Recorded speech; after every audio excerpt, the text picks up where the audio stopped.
Alhamdulillah, wassalatu wassalamu ala rasulillah wa ala alihi wa sahbihi wa mawalah, amma ba'du.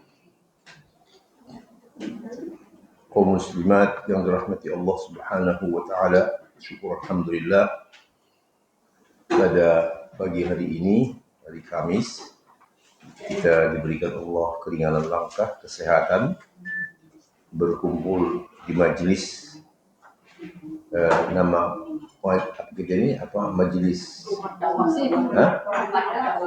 rumah dakwah, iya betul, rumah dakwah.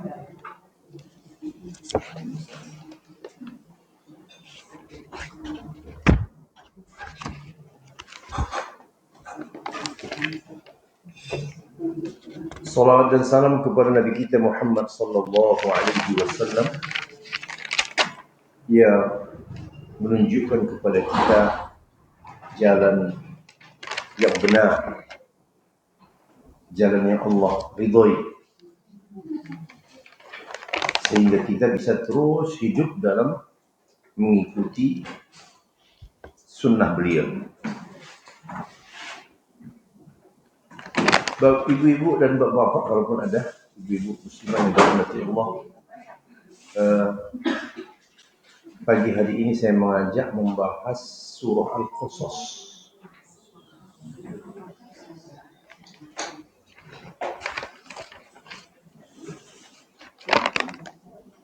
Ayat 77. Sudah bisa dilihat?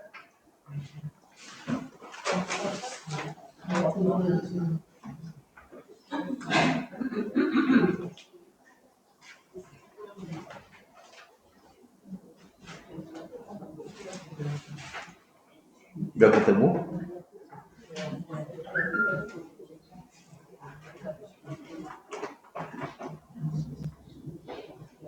Sudah ya? Saya baca dulu. A'udzubillahi minasyaitonir rajim.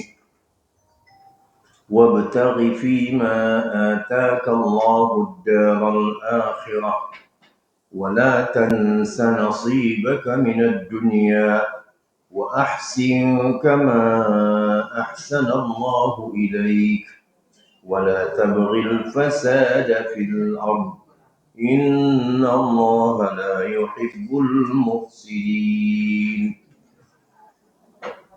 Artinya, carilah apa yang Allah anugerahkan kepadamu, kebahagiaan negeri akhirat. 77 ya. Tetapi jangan engkau lupakan bagianmu di dunia. Berbuat baiklah sebagaimana Allah berbuat baik kepadamu. Sebagaimana Allah berbuat baik kepadamu.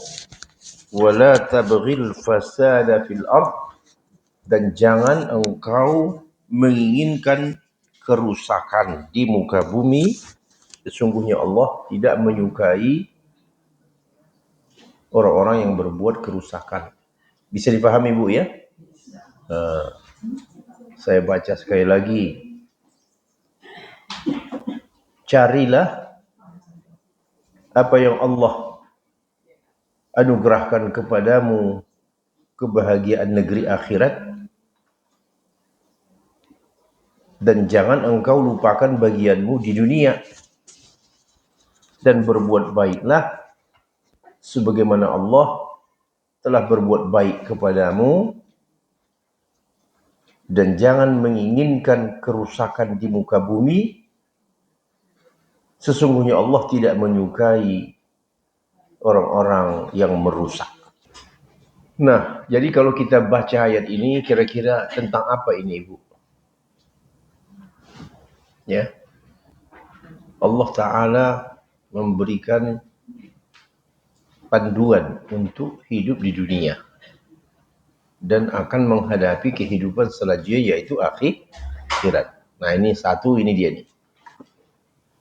Yang kedua yang tadi di dalam ayat itu Allah menyebutkan berbuat baiklah. berbuat baik sebagaimana Allah berbuat baik kepadamu. Kemudian yang ketiganya, jangan berbuat kerusakan di muka bumi, karena Allah tidak menyukai orang-orang yang merusak. Ini kira-kira isi ataupun kandungan dari ayat 77 dari surah Al-Qasas. Al-Qasas ayat 77. Yang pertama, kedudukan dunia dan akhirat.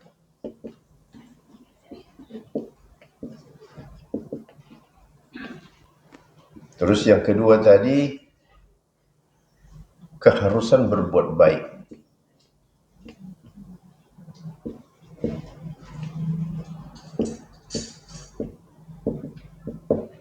Terus yang ketiga, larangan berbuat kerusakan di muka bumi. Inilah kira-kira yang akan kita bahas. Yang pertama, ayat ini menjelaskan dua kehidupan. Kehidupan ini ada dunia, ada kehidupan di akhirat. Mati itu hanya pindah dari kehidupan dunia ke kehidupan akhirat. Ya, sebagaimana bayi dari dalam perut ibu keluar ke dunia. Nah, ternyata yang di dunia hidup, nanti ada kelanjutannya. Hidup juga. Tapi dimatikan dulu. Hidup berikutnya kehidupan akhirat. Dan ini yang panjang itu. Puluhan ribu tahun. Ya, kehidupan akhirat itu. La ilaha illallah. Kira-kira kalau kita melancong ataupun bepergian, bagaimana persiapan kita kalau hanya pergi keluar kota? Ibu dari Bekasi mau kemana? Mau ke, katakan sajalah, Cikarang. Dengan ibu mau pergi umroh. Persiapannya beda nggak? Nah, itu dia tuh. Orang yang mau pergi ke luar negeri umroh untuk sekian hari, tentu persiapannya panjang. Ya, padahal sudah ada yang membantu, beli tiket, urus visa dan sebagainya, ya kan? Nah, beda dengan kalau ibu hanya pergi mau kemana, ke Cikarang. Ntar juga sore udah pulang. Jadi dari situ saja kita sudah paham, semakin jauh perjalanan, maka persiapan semakin panjang dan harus matang. Kebanyakan manusia tidak memahami ini. Bahkan ada di antara mereka yang tak mengira ada kehidupan sesudah mati. Ya, ada manusia yang begitu. Walaupun mungkin dia tidak ngomong, tapi dari dari pikirannya, dari kehidupannya, seolah dia menganggap hidup itu udah ini aja. Nanti udah mati, udah jadi tanah. Nah, inilah orang-orang yang akan merugi sepanjang masa. Ya. Karena dia tidak bersiap untuk menghadapi kehidupan yang sungguh amat panjang, berratusan ribu kali lipat dari kehidupan yang dia jalani di dunia.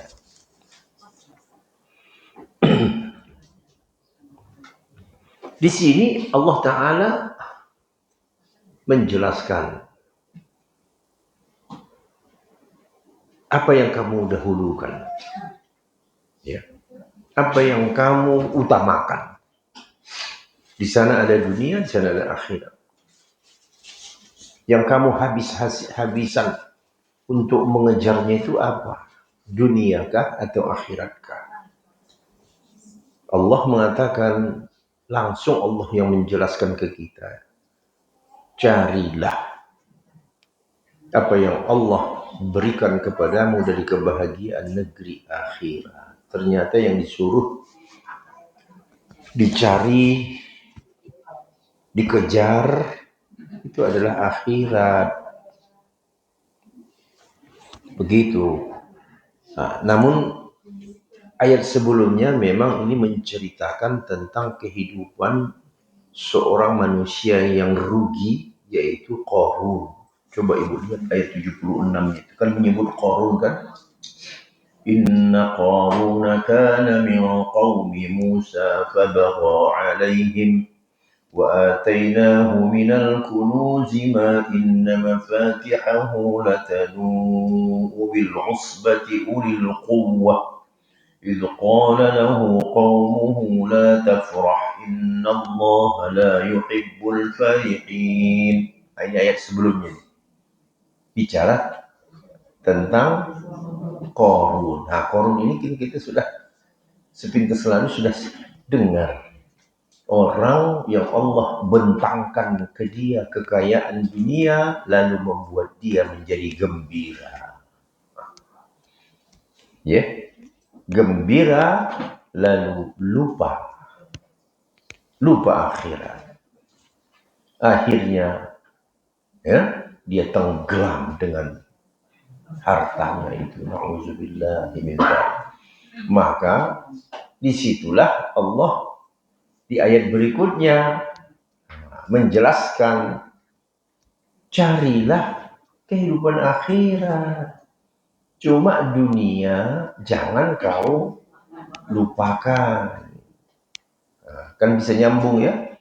Ayat sebelumnya kisah tentang orang yang melupakan akhirat. Tidak meyakini adanya akhirat sebelumnya. Ya. Lalu membuat dia menjadi apa? Ya, sesat, salah jalan di dunia. Orang kalau tidak ada panduan, ya saya tadi umpamanya kemari, kalau tidak ada bantuan, ya map ya Bu ya. Nah, walaupun pernah kemari, ya tetap saja, kecuali jalan itu kita jalani tiap hari. Nah, kalau sesekali kita perlu kanan kiri, ya bundaran sekian banyak, ya. Gak bisa lurus saja nanti ke kanan habis itu kiri, ya gak bisa begitu. Itu simpelnya begitu. Tapi ketika dijalani, jadi manusia ini memang sangat memerlukan panduan. Nah, di sini Allah memandu kita. Si Qarun tidak peduli dengan namanya akhirat.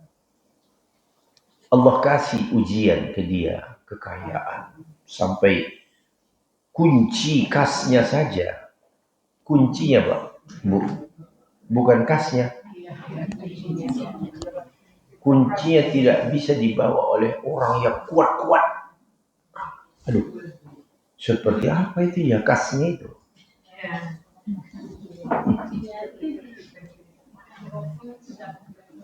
Kaumnya pernah menegur dia. Masyarakat dia pernah menegur dia. Kamu jangan terlalu gembira ya. Ya, la tafrah, kata kaumnya. Pernah mengingatkan, tetapi dia tidak mau. Dia tidak peduli dengan peringatan. Kamu kan karena nggak merasakan. Ya. Biasa orang yang nggak pernah senang, kata dia ya. Orang nggak pernah senang ya nggak tahu dia bagaimana enaknya senang itu. Dia sepelekanlah itu peringatan-peringatan. Nah, akhirnya itulah dia, terbenamlah dia dan hartanya. Sampai menjadi istilah di kita, harta karun. Itu dari situ, asal harta karun itu dari situ, Bu. Ya, si Korun. Padahal sebenarnya nggak ada hubungan ya. Nggak ada hubungan. Korun kan di Mesir. Nah, itu hanya ya kiasan saja untuk menyebut bahwa Korun itu memang ditenggelamkan Allah dengan hartanya. Nah, jadi kita jangan seperti Korun, ya, yang tidak tahu mana yang didahulukan. Nah, di sini Allah memberikan arahan bimbingan yang luar biasa. Wabtaghi, carilah. Wabtaghi artinya carilah.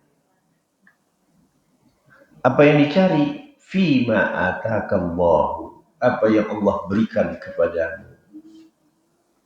Ad-darul akhirah, kebahagiaan negeri akhirat. Kebahagiaan negeri akhirat. Wala tansa. La tansa artinya apa? Jangan lupa. Nasibaka, bagian nasib. Nah, ini kalau kita nasib itu apa kita bilang ya? Udah nasib gitu ya.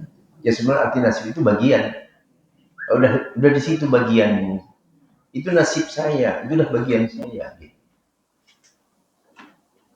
Jangan kau lupakan nasibmu di dunia. Nah, ini. Jadi bukan berarti kita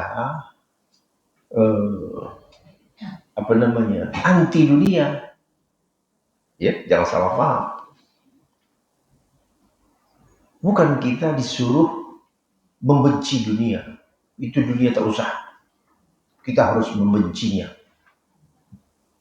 Ada juga dulu segolongan orang di zaman lalu begitu, umat, ya, umat seorang nabi yang membenci dunia. Ajaran Allah membolehkan dia nikah, dia tidak mau nikah. Ada kan? Ya. Nah, yang laki-lakinya tak mau menikahi perempuan, yang perempuannya tidak mau dinikahi. Sampai sekarang pun ada. Lihat tuh, ya. Nah, ada segolongan manusia yang seperti itu, membenci dunia. Nah, mereka juga tidak mau makanan, tidak mau tempat tinggal. Ya, dulu mereka itu tinggalnya di mana? Di dalam gua. Masuk ke dalam gua. Terus bagaimana kalau lapar? Apa yang ada di depan itu aja makan.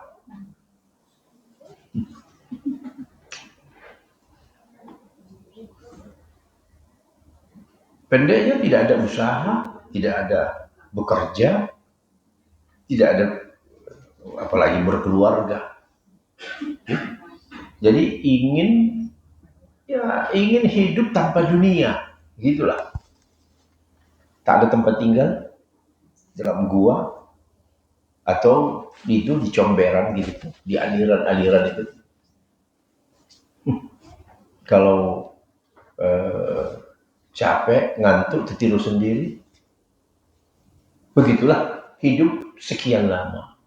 Oh, kita dilarang. Itu diharamkan. Tidak boleh menyiksa diri. Ya. Jadi bagaimana? Seperti ayat ini. Jangan kau lupakan bagianmu di dunia. Nah, tapi memang juga ada segolongan manusia, itu dia tadi, yang seperti Qarun itu. Segala-galanya ya dunia. Hidup siang malam memikirkan dunia. Bahkan kasihannya kadang-kadang dunianya nggak dapat. Dikejar, ya. Bahkan terbawa-bawa tidur itu dunia. mimpi naik mobil mewah, mimpi tinggal di rumah mewah. Terbangun, di mana? Di mana saya? Kok tadinya enak sekali mimpi itu. Ada yang begitu. Dikejar dunianya nggak dapat. Sayang sekali kan?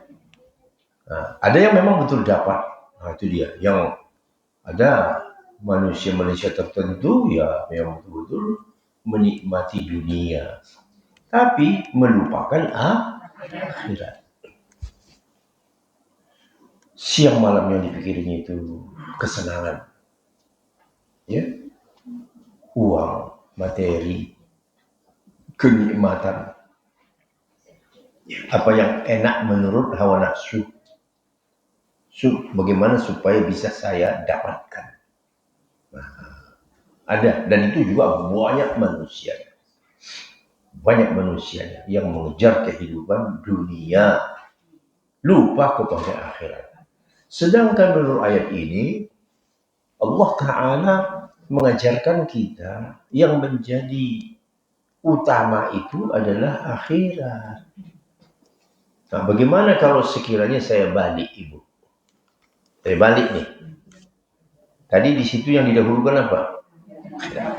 Sekarang saya balik. Carilah apa yang Allah berikan kepadamu dari kesenangan dunia dan jangan kau lupakan bagianmu di akhirat. Kira-kira bagaimana? Salah atau benar? Salah. Salah. Jadi menaruh nomor satu yang mana, ya, harus sesuai dengan ayat Allah. Nah, itu kita bawa dalam kehidupan kita. Apakah kita ini sudah menomorsatukan akhirat, menomorduakan dunia, atau terbalik? Ya, menomorsatukan dunia, menomorduakan akhirat. Jadi akhirat dipikirkan juga, tapi ya mungkin sisa aja gitu. Tidak jadi prioritas, ya kan? Umpamanya, ya dia tahu bahwa bagi laki-laki itu ada kewajiban sholat, wanita sholat, dia sholatnya mungkin nanti bulan Ramadan saja.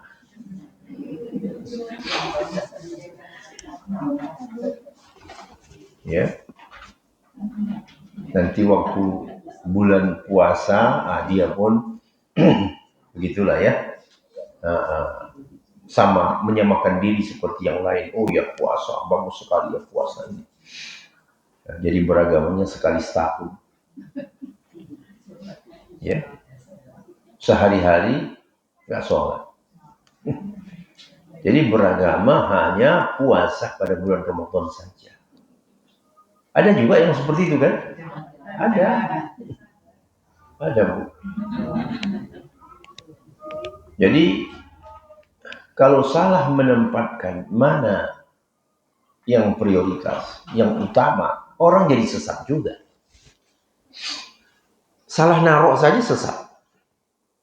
Apalagi menghilangkan yang satu. Kita hilangkan akhirat. Wah, habis. Celaka. Selama-lamanya. Ya. Sedangkan salah saja masih dipikirkan akhirat, iya dipikirkan. Tapi tidak menjadi yang utama. Ya. Kalau ada waktu, ya kalau lagi senggang, kalau lagi ya longgar beragama. Ya. Kalau lagi tidak longgar ya kita kan hidup di dunia. Ya. Berapa banyak orang muslim mencari makan, tidak sholat. Ya Bu, pergi keluar rumah mungkin habis subuh atau mungkin juga sebelum subuh kali. Subuhnya di mana? Ya, saya kan cari makan anak istri. Nanti zuhur dipanggil hayya 'alas shalah, zuhur. Kata dia, waktu saya singkat. Ya, nggak cukup waktu. Saya dikejar terus. Yang jualan lah, ini lah, segala macam ya. Nanti masuk asar begitu lagi. Nah, maghrib di jalan, pulang. Mana sempat mampir-mampir. Malam, isya masih di jalan. Ya? Sampai di rumah kecapean. Tidur. Begitulah sehariannya.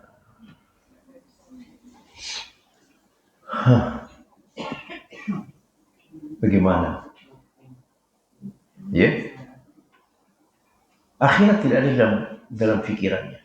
Akhirat tidak ada di dalam pikirannya. Nah, jadi orang yang menomorsatukan akhirat, ya dia mencintai kehidupan akhirat. Mencintai akhirat. Kalau menomorsatukan dunia, mencintai dunia. Mencintai dunia. Dan memang kebetulan ya kita ini hidup di dunia, kita tidak hidup di akhirat. Jadi orang yang tak beriman kepada hari akhirat, saya tidak bisa mencintainya karena saya nggak lihat kata dia. Alhamdulillah orang beriman dari gambaran Al-Quran tentang akhirat bisa membuat dia lebih cinta kepada yang tak dia lihat daripada yang dilihatnya. Betul kan? Iya. Masya Allah. Segala yang diperintahkan Allah dan Rasulnya dia kerjakan. Kenapa kau kerjakan? Karena aku berharap akhirat. Aku meyakini ada suatu kehidupan yang sedang menunggu. Semua manusia akan menuju ke sana, maka itulah yang kuutamakan. Sedangkan dunia ini saya ibaratnya hanya apa? Ya, numpang. Seperti orang ngontrak, Bu. Ibu hidup di suatu wilayah, nggak mau lama-lama gitu. Ada, ya katakan saja nunggu anak sekolah atau nunggu suami tugas. Ya, ngapain ibu susah payah? Ya, mengadakan segala-galanya ada di rumah, padahal hanya sekedar sebentar, ngapain? Nah, tapi ternyata manusia. Bagaimana manusia? Menganggap hidup ini selamanya. Ini dia. Dan kadang-kadang kita pun di situ kena juga, Bu. Kita menganggap dunia ini tempat hidup selamanya. Sehingga kita habis-habisan. Habis-habisan. Waktu untuk zikir saja, waktu belajar Al-Quran, tidak ada. Ya. Kita lihat aja diri kita. Sedih kadang-kadang ya. Kita terbawa dengan gaya hidup orang yang tak meyakini akhirat. Kita pun mirip-mirip begitu juga. Ya, dia menganggap dia bangun rumah seolah-olah dia hidup situ 100 tahun. Seolah-olah dia tidak akan mati. Kebetulan memang Allah kasih ke dia, maka di rumah itu segalanya ada. Ya, orang mau pergi berenang, kata dia nggak perlu. Kenapa? Sudah ada di rumahnya. Orang perlu rekreasi, lihat-lihat alam. Di rumahnya sudah ada semua tanaman. Ya, semua tanaman ada. Kebetulan Allah kasih ke dia rumah tanah yang luas gitu ya. Orang pergi ke taman bunga, kemana? Dia nggak perlu, di sini aja kamu. Semua ada di sini. Orang perlu mancing-mancing gitu ya. Kata dia nggak perlu, tetap aja kemari. Semua ikan ada di sini. ada kolamnya, empangnya. Bahkan dia koleksi burung. Ya, orang perlu mungkin ke Ragunan, kamu nggak perlu, sini aja. Sini juga banyak binatang-binatang di sini ya buat. Jadi semuanya mau dipindahkannya kemana? Ke rumahnya. Dengan harapan dia itu hidup selamanya. Kalau gitu kan? Dia ingin hidup selamanya. Itu yang ada di kepalanya itu begitu. Kok ada yang begitu? Ada. Lalu Allah memberikan rezeki ke dia bisa mengadakan semua itu. Nah inilah contoh orang-orang yang ya, mengutamakan dunia, melupakan akhirat. Adapun orang yang cinta akhirat, menikmati dunia itu sekedarnya. Begitu, ya. Sekedarnya. Dia butuh makan, iya. Dia butuh tempat tinggal, iya. Betul ya? Apa saja dia butuh, ya ada. Dia butuh kendaraan, ya ada kendaraan. Tapi tidak sampai umpamanya belasan mobil seperti showroom rumahnya. Mentang-mentang Allah kasih ke dia, buatnya showroom di rumahnya. Ada belasan mobil mewah. Sampai-sampai mobil mewah itu parkir di luar, Bu. Karena tak mampu. Iya, garasinya nggak nampung, terpaksa diparkir juga barang tiga mobil di luar karena udah 15 mobil mewah di garasinya. Ya. Nah ini contoh-contoh manusia. Kita lihat gitu ya. Kita lihat, ya Allah, ya, bagaimana nanti mereka ini di akhirat. Yakin kita kalau diajak bicara agama, nol orang-orang yang begitu. Apa persiapanmu menghadapi kuburan? Pertanyaan mungkar dan nakir. Apa persiapanmu? Sejauh mana kau sudah memahami kitabullah? Apa yang bisa kau fahami dari Al-Quran itu? Orang-orang seperti ini tidak ada waktu. Tapi kalau ditanya soal dunia, mungkin apa saja soal dunia dia tahu. Harga saham, wah, mana perusahaan sekarang, ya, yang sahamnya lagi naik, oh dia tahu semua itu. Tapi coba tanya, qasar jamak saja mungkin dia nggak tahu. Coba Bapak tahu nggak apa itu jamak dan qasar? Wah, baru dengar saya, apa itu ya? Oh.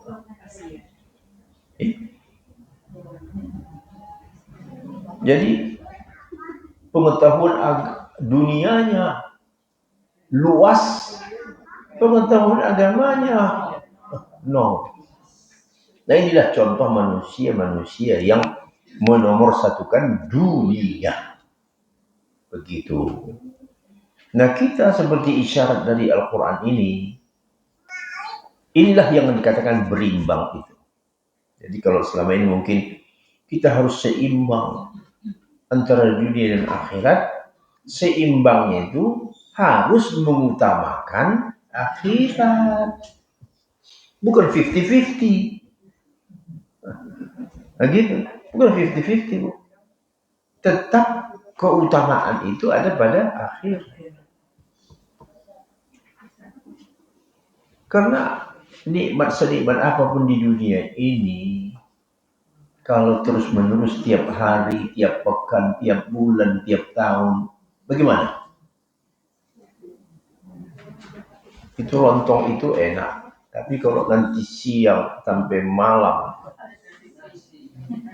ibu mak dibanasin nggak basi, bagaimana rasa ibu? Itulah dunia. Dunia itu tidak ada yang kekal, enaknya itu nggak ada yang kekal. Seperti tadi itu, orang yang punya rumah, semua yang ada di rumahnya itu. Bulan-bulan tertentu, ayo kita, iya, ayo kita makan keluar yuk, ayo kita bepergian yuk, ke luar negeri. Lah, kenapa nggak kau bertahan di sini, semuanya sudah ada? Kenapa nggak bertahan kau 10 tahun saja umpamanya? Bosan. Padahal kita itu tahu dunia itu kenikmatannya itu sebentar. Makanya kamu jangan habis-habisan. Jangan habis-habisan di dunia. Terus juga tak lama-lama kamu itu. Ya?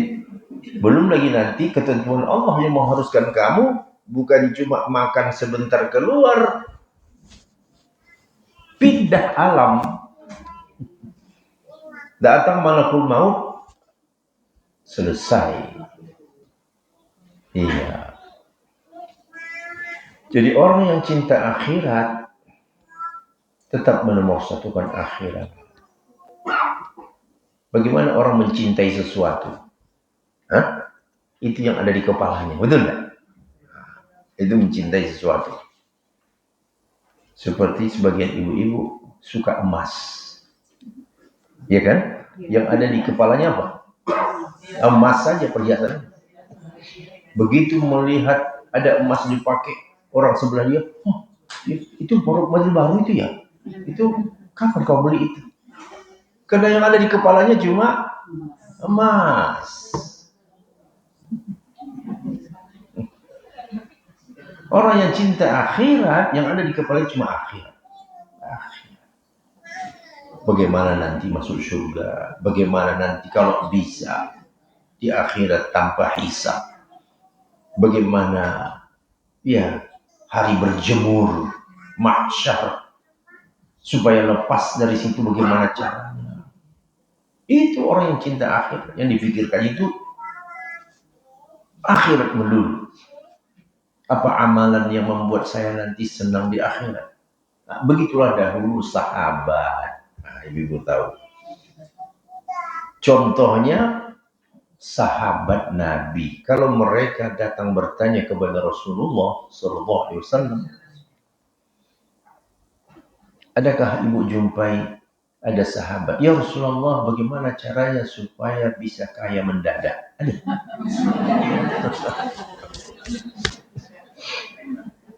Nggak ada. Hampir tidak ada pertanyaan mereka menyangkut dunia. Hebat ya, kok bisa begitu ya? Yang pertanyaan mereka, apa amalan yang lebih disukai oleh Allah? Ya Rasulullah, apa amalan yang bisa mengantarkan aku ke surga, menjauhkan aku dari neraka? Itulah pertanyaan mereka. Nah, inilah bukti bahwa mereka itu yang ada di pikirannya hanya akhirat. Nah, biasanya begini, ini karunia Allah. Untuk orang-orang yang hanya menginginkan akhirat, Allah kasih ke dia dunia tanpa disangka-sangkanya. Gak disangka, Bu. Karena dia waktunya hanya terfikir kepada akhir. Allah kasih. Nah, tapi kalaupun tidak Allah kasih, ya, dia tetap jalaninya itu. Karena dia tahu bahwa kalaupun susah di dunia ini tidak lama. Ya, berapa puluh tahun sih orang hidup di dunia ini? Katakan saja susah gak punya rumah, ya, maksimal barangkali 70 tahun. Udah selesai orang, ya. Nah, tak pernah merasakan yang enak makanan, tak pernah merasakan tempat tidur yang enak 70 tahun. Begitu masuk ke dalam kubur, dia dalam kasih sayang Allah Subhanahu wa ta'ala. Jadi orang susah jangan berputus asa. Jalani aja kesusahan, nikmati kesusahan itu. Ketika kau sudah meninggalkan dunia, kau dalam kesenangan.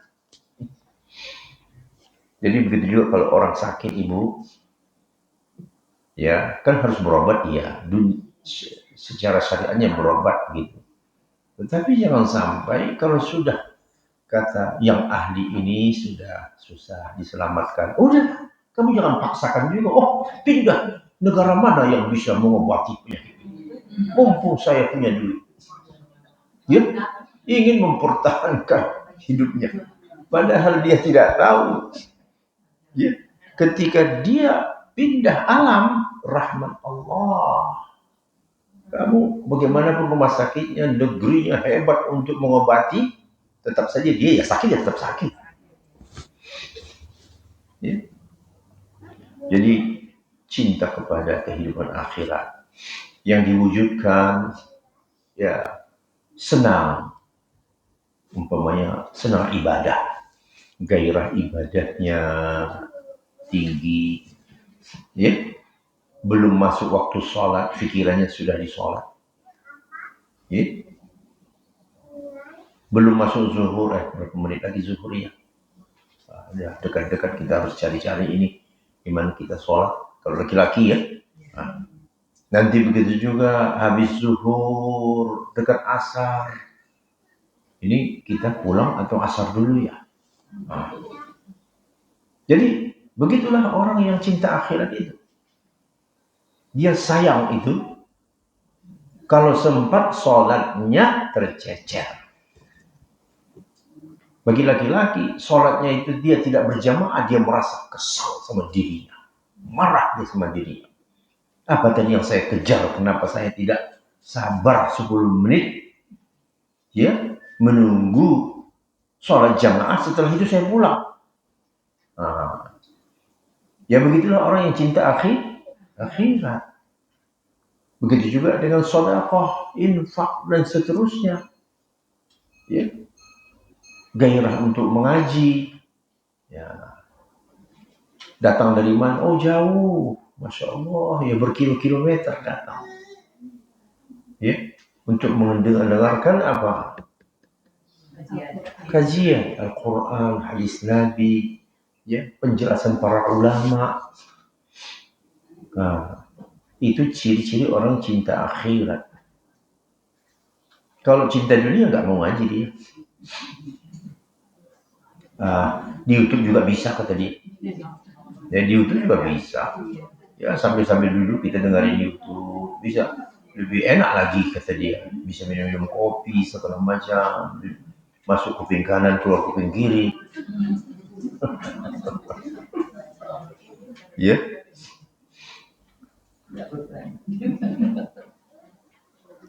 Ya sekarang kan banyak orang begitu. Jadi dia merasa datang ke pengajian itu buang waktu. Belum lagi nanti macetnya.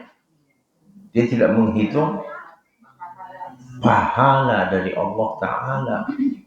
Ya. Datang hadir langsung. Ya. Talaki, mendengar langsung. Kemudian lingkungan sesama muslimah. Itu dia tidak hitung. Itu semuanya membawa manfaat dan faedah yang luar biasa. Ya, jadi begitulah kehidupan ini. Ada yang namanya kehidupan mengejar dunia, ada yang namanya mengejar akhirat. Tapi kata Allah, jangan kau lupakan nasibmu di dunia. Artinya, jangan sampai umpamanya dia punya keahlian sesuatu, saya nggak mau itu. Ya, seperti tadi yang saya bilang itu, orang yang anti dunia. Ya, saya nggak mau itu. Nanti saya berkurang zikir saya kepada Allah.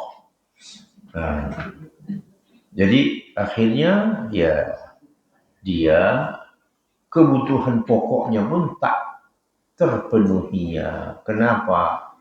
Karena Allah sebenarnya juga memberikan ke dia sesuatu, tetapi dia lupakan karena salah memahami.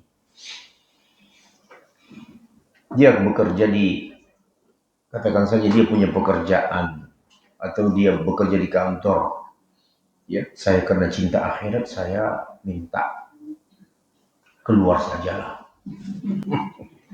ya. Terus bagaimana? Ya saya ya di masjid aja, pagi zikir. Ini juga salah. Karena kata Allah tadi, jangan kau lupakan nasibmu bagianmu di dunia. Engkau punya ilmu, keahlian yang bisa menopang hidupmu, kerjakan. Daripada kau menadahkan tanganmu ke sana kemari. Betul tak? Akhirnya dia ya menjadi peminta-minta di jalan kah namanya, di perempatan jalan. Padahal badan besar, badan sehat. Kasihan kita ya.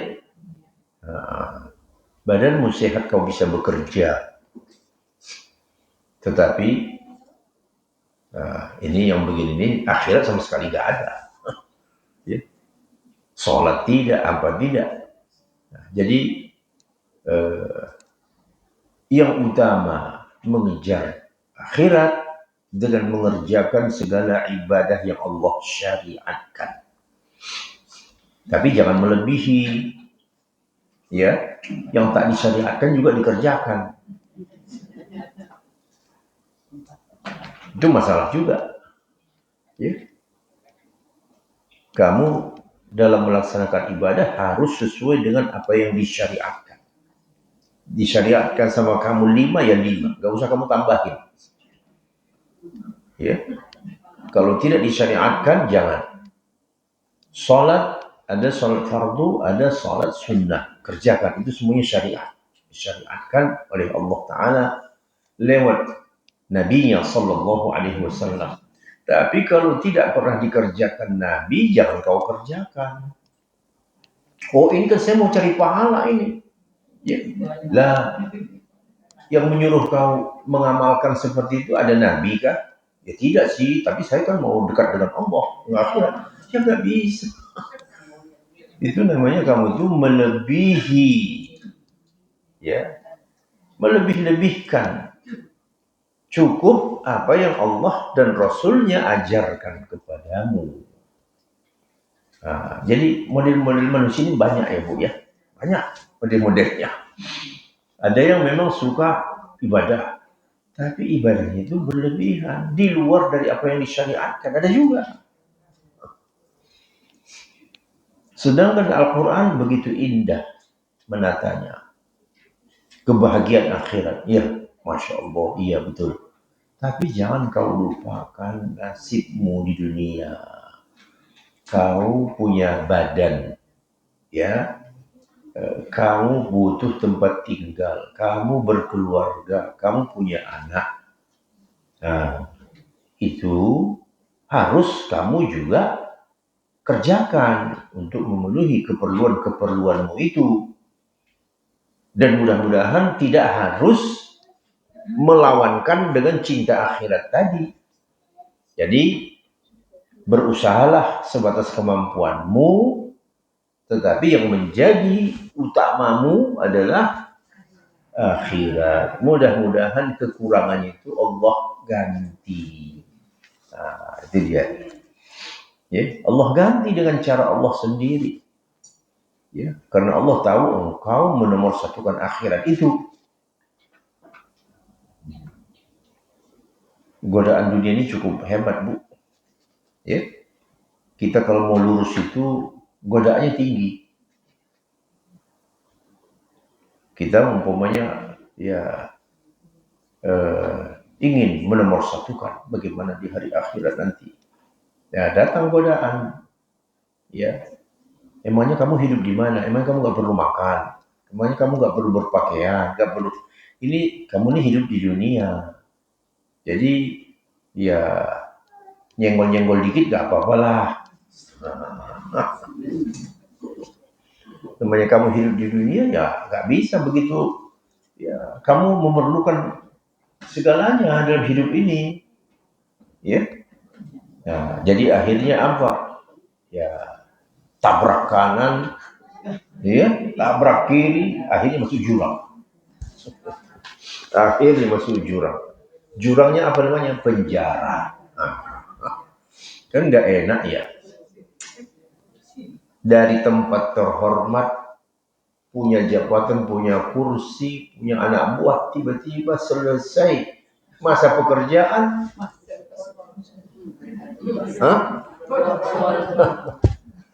pakai baju warna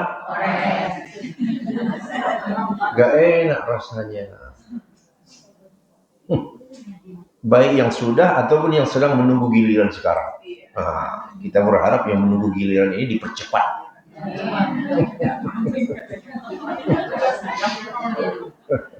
Iya, gak usah panjang-panjang lah, gak usah ada berdebat lah. Kalau sudah terbukti segala macam, jangan ragu-ragu, antar saja. Ya, masih banyak ruang-ruang yang harus diisi mereka. Iya, karena mereka menomorsatukan dunia dan mungkin tidak pernah terfikir akhirat. Ya. Baik.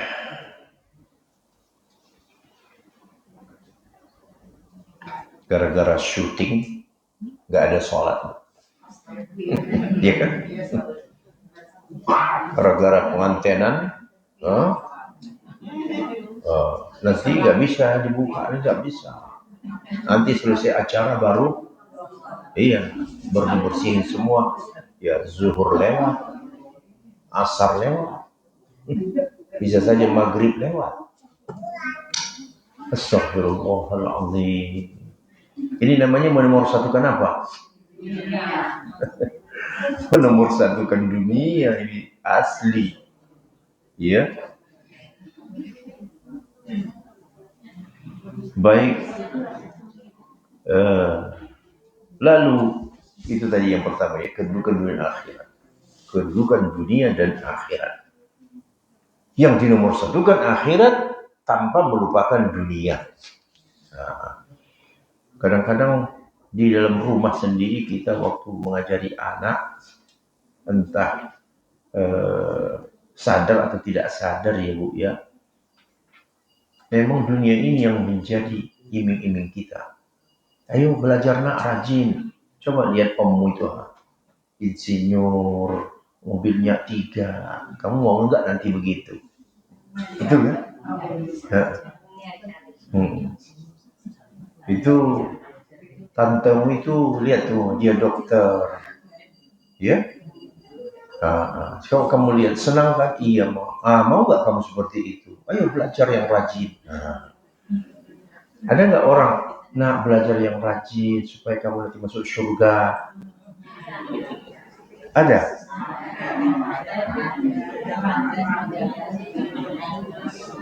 Sedikit sekali. Ya.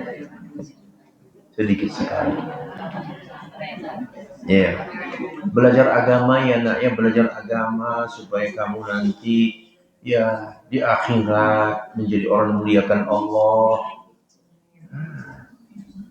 Sama ya, anak itu nggak mau dengar itu. Ya. Nanti memilih sekolah. Kalau ini nanti kamu gampang dapat duit nih. Belum selesai kamu nanti udah dilamar. Langsung kerja. Begitu orang tua. Jadi orang tua dari rumah pun tidak menanamkan cinta akhirat. Tidak menanamkan cinta akhirat. Memang sudah dari rumah juga salahnya. Ya.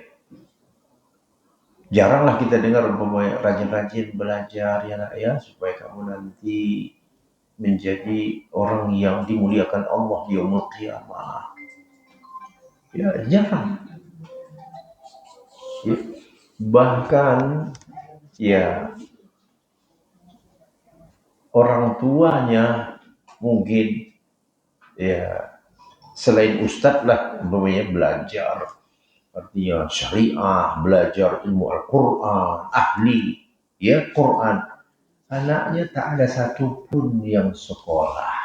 yang belajar agama. Ini ada apa ini? Anaknya 3, 4, yang ini ke bisnis, yang ini apa? Oh, ini ke apa pertanian. Oh, yang sekolah agama yang menggantikan ayahnya siapa?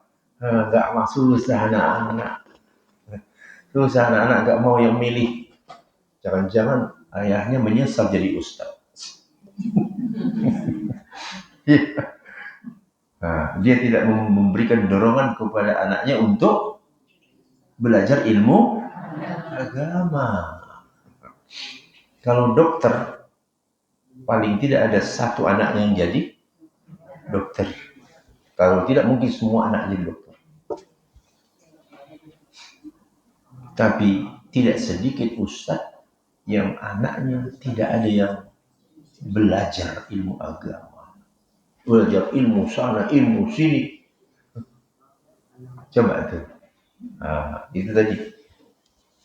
Jelek-jeleknya pikiran kita, mungkin dia menyesal jadi ustaz. Sehingga dia tidak berkeinginan anaknya mengikuti jejaknya. Padahal kamu sudah bagus. Yang kamu dalami ilmu Allah. Ilmu Allah yang kamu dalami itu. Harusnya anakmu juga mengikuti jejakmu, mendalami ilmu Allah Ta'ala. Lalu isi kandungan dari ayat ini yang kedua, wa ahsin kama ahsanallahu ilaik. Berbuat baik. Apa arti ihsan, ibu-ibu? Ihsan, berbuat baik, ya, kebaikan. Jadi wa ahsin, berbuat baiklah. Kama, sebagaimana. Kama artinya sebagaimana. Ahsanallahu, Allah berbuat baik, ilaika, kepadamu. Nah, pelan-pelan kita belajar ini, Bu, terjemahan Al-Quran, ya. Wa ahsin dari kata ihsan. Ihsan itu artinya perbuatan baik. Berbuat baiklah. Kama, sebagaimana. Ahsanallahu, Allah berbuat ihsan, ilaika, kepadamu. Masya Allah. Jadi ini apa kira-kira? Allah menanamkan ke kita dalam hidup ini, yang ada di pikiran kita itu berbuat baik aja. Ada orang susah, tolong. Ada orang sakit, bantu berobat. Betul ya? Ada orang yang ingin mengetahui, dia tidak tahu, lalu kita tahu, kasih tahu. Itulah berbuat ihsan. Sebagaimana Allah berbuat ihsan kepada, Masya Allah, Allah perbuatan ihsan kepada hambanya, Bu. Tidak peduli si hamba itu kafir pun masih Allah kasih kebaikan. Banyaklah orang kafir yang kaya.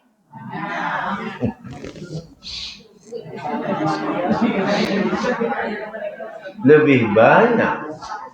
Itulah perbuatan ihsan Allah. Coba ibu pakai logika. Ya. Ada anak buah ibu.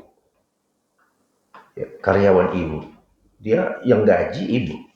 Tiba-tiba dia nggak mau patuh sama ibu. Kemudian membuli ibu. Kira-kira ibu pakai lagi nggak dia?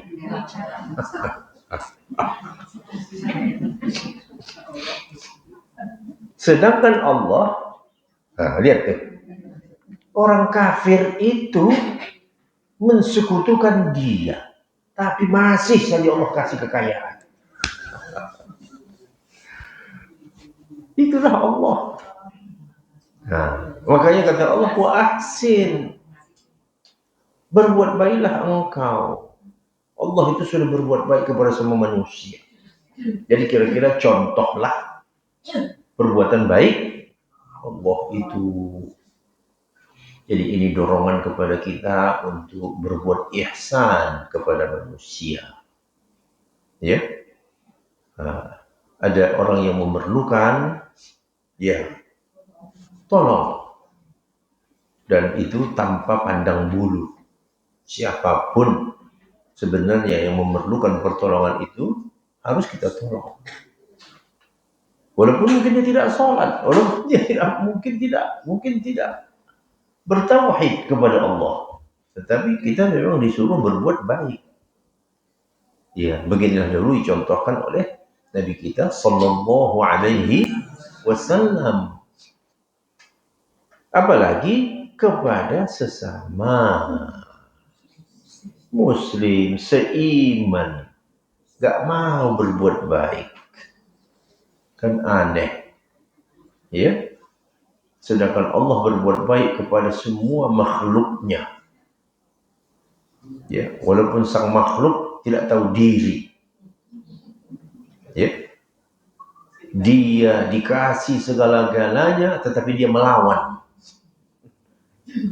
Orang yang kafir kepada Allah itu kan orang yang melawan. Ya. Dia melawan kepada Allah. Tetapi Allah kasih ke dia kebaikan itu. Ya. Mungkin sebagai ujian bagi dia, ya. Ujian. Nanti di hari akhirat sudah habis kamu, sama sekali nggak ada lagi yang namanya kesenangan, itu sudah tidak ada, tinggal menghadapi apa? Siksa saja sudah, azab. Jadi Allah menyuruh kita berbuat baik. Ayo berbuat baiklah, tolonglah. Di zaman ini memang pas betul zaman susah, ya kan Bu? La ilaha illallah. Berat kita menyebutkannya kadang-kadang, ya. Berapalah yang dia dapatkan kalau kita hitung-hitung gitu, ya. Ngantar itu, ngantar ini, sehari dikumpulin, berapalah dia dapat. Dan dia punya anak istri. Banyak orang seperti ini, banyak orang susah itu. Jadi sementara di lain sisi banyak orang yang hidup bermewah-mewah.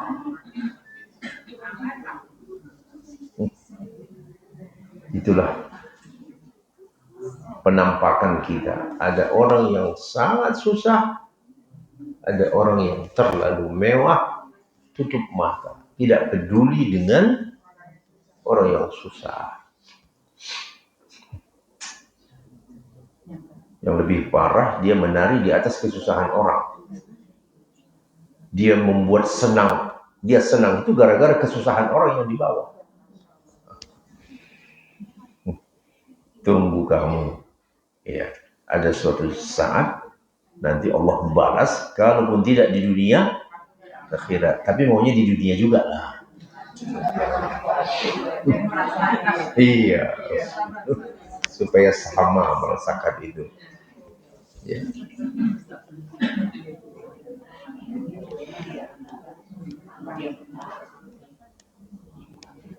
Nanti mereka yang di neraka itu, ibu-ibu, saling salah menyalahkan antara atasan dan bawahan. Kata bawahannya, ya Allah, dia ini dulu yang membuat saya sesat. Dia ini bos saya dulu. Ya, di kantor ini bos saya dulu. Gara-gara dialah saya sesat dan masuk kemari ke neraka ini. Ya Allah, kasih ke dia siksa yang berlipat. Kata si bosnya ini apa? Aku kan hanya mengajak kamu aja, nyuruh kamu, kenapa kamu mau? Kenapa kamu mau saya suruh? Kalau kamu gak mau, saya kan gak bisa maksa kamu. Kata malaikat apa? Udah masuk dua-duanya, jangan ribut. Rasain aja di dalam ini, rasain. Gak usah lagi saling melempar, gara-gara kamulah saya di sini. Ya. Dan nanti begitu di hari akhirat itu. Baca-baca ibulah ada surah Al-A'raf. Mungkin ini juga sudah dibahas para ustaz-ustaz di sini. Nanti lain kali kita akan membahas itu ya. Bagaimana orang di neraka dengan orang di surga bisa berkomunikasi. Hai teman-teman yang di surga, apakah kalian sudah merasakan apa yang dijanjikan Allah dulu kepada kamu, kepada kita di dunia? Kata orang di surga, iya, kan lagi enak-enak nih. Kami lagi kongko ini di surga. Lalu dia bertanya balik, kalian gimana di situ?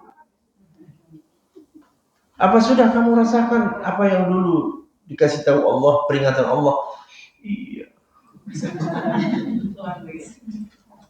Kami sudah rasakan bahwa janji Allah itu memang benar. Yang lebih sakitnya lagi Bu ya, tolong dong kasihlah setetes air. Kepanasan yang luar biasa Bu. Kata orang di surga, bukan aku nggak mau, tapi nggak mau. Inna Allah harramahuma. Allah mengharamkan keduanya. Ya, air dan apapun yang ada di surga itu nggak bisa dikirim. Allah mengharamkannya. Bagaimana itu? Kalau kita membaca, kita bayangkan. Ya, yakin mungkin ya yang tak khusyuk pun akan khusyuk itu sholatnya ya. Jadi orang di neraka ya bisa bercakap-cakap dengan orang yang ada di surga. Ya, bahkan mereka melihat itu. Untung ya, gitu Bib. Untung dulu kita suka ngaji. Sehingga kita tahu mana yang boleh, mana yang tidak boleh. Ini memang mereka ini nggak pernah ngaji dulu, gitu. Sehingga ya semuanya saja dianggapnya boleh saja. Wa ahsin kama ahsanallahu ilaik. Berbuat baiklah sebagaimana Allah telah berbuat baik kepadamu. Luar biasa perbuatan baik Allah ini. Luar biasa. Ya. Kita ibu rasakan sendiri lah ya. Lahir. Ya. Alhamdulillah semua normal. Semua normal. Tetapi manusialah yang merusak dirinya. Betul tak? Jadi jangan menyalahkan Allah Subhanahu wa ta'ala. Alam ini sudah diciptakan Allah baik. Sesuai dengan ihsannya. Tetapi datanglah manusia yang merusak. Nah, ini yang ketiga ini. Wala tabghil fasada fil ard. Jangan apa? Berbuat kerusakan di muka bumi. Yaitu larangan tadi, keharusan berbuat baik. Jadi sampai sedetil-detilnya kita diajari itu. Hanya dengan satu ayat ini loh, coba lihat itu. Kira-kira satu ayat ini dipakai sebagai pedoman dalam hidup, selamat gak? Selamat, cuma satu ayat aja Bu. Jadi kalau orang mau lurus satu ayat saja, dia selamat. Dunia ini semuanya aman ini kalau satu ayat ini dipakai. Ya, orang semua disuruh berbuat baik. Berbuat baik aja. Yang ketiga, jangan ada yang berbuat kerusakan. Masya Allah. Coba kalau tidak ada manusia yang berbuat kerusakan, dunia gimana? Aman. La ilaha illallah. Tetapi karena adanya orang-orang merusak, yang tidak disukai oleh Allah Ta'ala, kacaulah dunia. Apa yang sudah Allah hasilkan, apa yang Allah kasih ke bumi, di mana manusia hidup, luar biasa Ibu. Betul ya? Coba kita lihat negara-negara yang ya lurus. Lihat sebelah kita Brunei. Apa yang dikasih Allah dari perut bumi, ya, tambang minyak dipakai untuk rakyatnya. Bagaimana dia? Makmur. Nggak ada yang melarat. Karena Allah sudah siapkan semuanya untuk kamu. Sudah disiapkan Allah. Kamu hidup di bumi itu sudah disiapkan Allah. Tetapi kamu sendiri yang mencelakakan dirimu. Kita lihat aja negara-negara yang kaya-kaya itu. Beberapa negara Arab, ya, nggak tahu mau kemana naruh duitnya. Padahal negeri mereka tandus yang ada minyak di bawah tanah. Cuma minyak itu aja, Bu. Itu membuat mereka sejahtera, makmur. Sakit mau kemana aja berobat di dunia ini dibayari. Sekolah anaknya ke ujung dunia pun mau dibayarin. Kenapa? Uangnya berlebih. Padahal kita lihat nggak kaya-kaya amat. Hasilnya dia cuma punya minyak aja. Sementara ada negeri lain semuanya ada. Semuanya ada. Apa saja yang terbayang kamu kekayaan ada di negerimu. Tapi lihatlah warganya, manusianya. La ilaha illallah. Hidup di pinggir kali, di kolong jembatan. Innalillahi wa inna ilaihi raji'un. Sebagian mengais rezeki di negeri orang, nyuci piring orang, nyuci kolor laki-laki orang. Ya kan? Kenapa dia nyari pekerjaan keluar? Karena di negerinya dia tidak dapatkan. Ya mungkin dia pergi ke sana nyuci piring kotor bekas babi orang.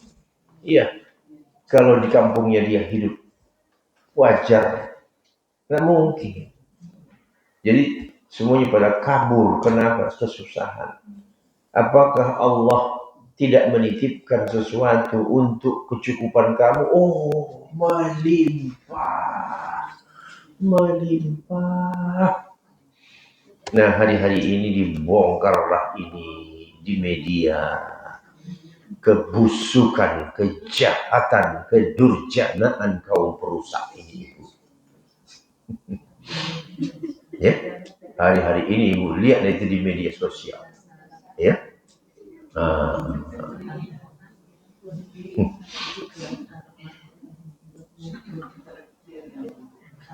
Jadi wala tabghil, ini yang ketiga. Jangan, sebenarnya secara bahasa ini kita terjemahkan, kalau secara bahasa yang lebih ketat, jangan menginginkan kerusakan. Coba. Artinya apa? Menginginkan saja gak boleh, apalagi berbuat. Berpikir aja untuk merusak gak boleh. Begitulah hebatnya ajaran Al-Quran dari Allah Ta'ala. Otakmu itu jangan kamu utak-atik untuk berbuat, memikirkan perbuatan merusak. Bagaimana caranya supaya saya kaya mendadak 7 turunan. Bagaimana? Jangan itu yang kamu. Ya? La tabghil fasada fil ardh. Jangan kamu menginginkan saja, tidak boleh, Bu. Ya. Al-fasad. Nah, masuklah kita ke kata al-fasad, kerusakan.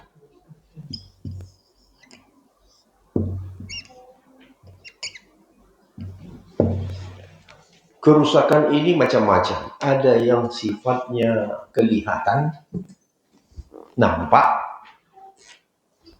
Ada yang tak kelihatan. Ya. Real. Kelihatan. Jelas rusak. Tetapi ada yang tak kelihatan. Berarti kalau tak kelihatan, berarti mental. Ya kan? Mental yang rusak. Nah, itu nggak kelihatan. Dua-duanya sama-sama parah. Yang rusak fisik, ya parah.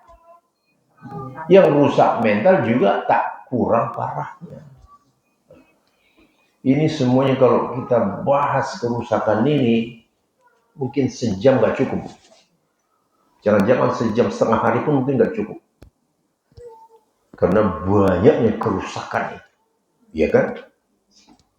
Nah, kita ambil saja umpamanya kerusakan di alam. Nah, lihat ya. Daratan, lautan, udara. Allah menciptakan alam ini dulu. Bagaimana? Hijau, subur. Ya. Tak ada yang rusak. Yang merusak siapa belakang? Manusia. La ilaha illallah. Manusia ini yang tukang merusak lah. Ya. Lautan. Bersih dulu lautan. Biru. Ya. Sungai, kali. Bersih. Ada wilayah daratan, ya, disiapkan Allah Ta'ala, di sini kamu hidup. Tapi karena keserakahan, yang lembah-lembah juga dibuat jadi apa? Bahkan dibuat jadi mall juga. Dulu di zaman, kita sebut di zaman siapa ya? Kita bilang lalu di zaman-zaman penjajah dulu. Mana ada banjir Jakarta? Tidak ada, pernah ada banjir di Jakarta, masa-masa penjajah dulu. Bagi orang-orang yang asli Jakarta ini, masa neneknya dulu, ya, tanya neneknya, pernah nggak dulu banjir? Nggak pernah dulu. Ya kan? Karena manusia tinggal sesuai dengan apa yang sudah disediakan alam. Ada tempat cocok untuk kamu tinggal. Tapi datanglah orang-orang dari luar, jauh, masuk ke negeri kamu, merusak. Dari ujung timur sana mereka datang untuk merusak negeri kamu. Pemukiman dibangun di mana-mana. Diuruk aja ini. Oh, ini kan bagus nih. Ini berapa hektar? Oh, bangun di sini mall. Bangun di sini apartemen. Bangun di sini rumah mewah. Wah, bagus. Berapa dijual ini? Dibangunlah. Lalu hujan. Hujan kan nggak bisa ditahan. Air sesuai dengan hukum Allah. Hukum Allah yang ditetapkan di alam. Resapan sudah tidak ada. Orang-orang dulu itu, dia tidak akan mau membuat rumah di tempat resapan. Karena dia tahu, air hujan pasti mencari tempat yang rendah. Ketika jalan dia dihalangi, dipersempit, habis kamu diterjangnya. Itulah manusia apa? Mufsidin. Ya? Karena keserakahan. Ya? Wah, ini nanti akan menjadi wilayah yang hebat. Bangun. Ya? Ini bagaimana? Rendah ini. Timbul. Ya? Bagaimana nanti airnya? Itu masalah belakangan. Yang penting bisa dibangun. Jadi tempat pemukiman. Jadi tidak peduli, berlakulah hukum Allah. Hukum alam itu hukum Allah Ta'ala. Sebenarnya bukan hujan yang disalahkan, sifat manusia yang merusak yang harus disalahkan. Ya. Hutan ditebangi, itu perusak itu, berusak itu. Di negeri orang, ibu punya rumah, di depan rumah ibu ada pohon mangga. Di negeri orang tak akan bisa ibu memotong pohon mangga itu kalau tidak dapat izin dari pemerintah kota. Begitu. Padahal rumah-rumah ibu, tanah-tanah ibu, pohon-pohon di rumah ibu. Gak boleh kamu memotong. Harus izin.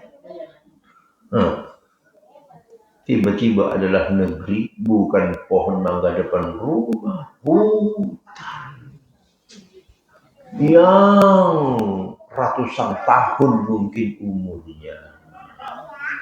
Ya Allah, dibabat, ya, dihancurkan, dimusnahkan, jual kayunya mahal-mahal. Iya. Pura-pura lah diganti dengan kelapa sawit. Iya. Mana bisa menggantikan pohon yang ratusan tahun, ya, yang disiapkan Allah untuk menaungi kamu. Lalu akhirnya adalah namanya pemanasan. Pemanasan global, di mana-mana panas. Ya. Salju dari kutub mencair. Inilah kerusakan alam. Kerusakan alam.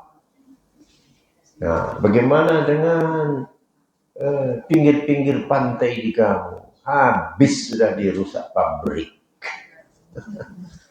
Ya. Manusia perusak ini bangun pabrik di pinggir-pinggir supaya apanya? Limbahnya tinggal buang. Mufsidin, al-fasad. Itulah dia, al-fasad.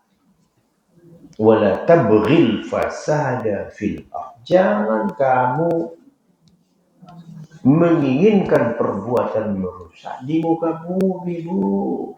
Di muka bumi. Jangan kamu merusak. Luar biasa ya Al-Quran ya. Orang yang menjalankan ajaran Al-Quran ini luar biasa, Bu. Ya. Gak boleh kamu merusak wilayah yang tadinya indah, ya. Jadi mungkin apa ya, tempat yang paling indah tiba-tiba dikorek, tanahnya dikorek terus untuk mencari apa? Nikel, emas, tembaga.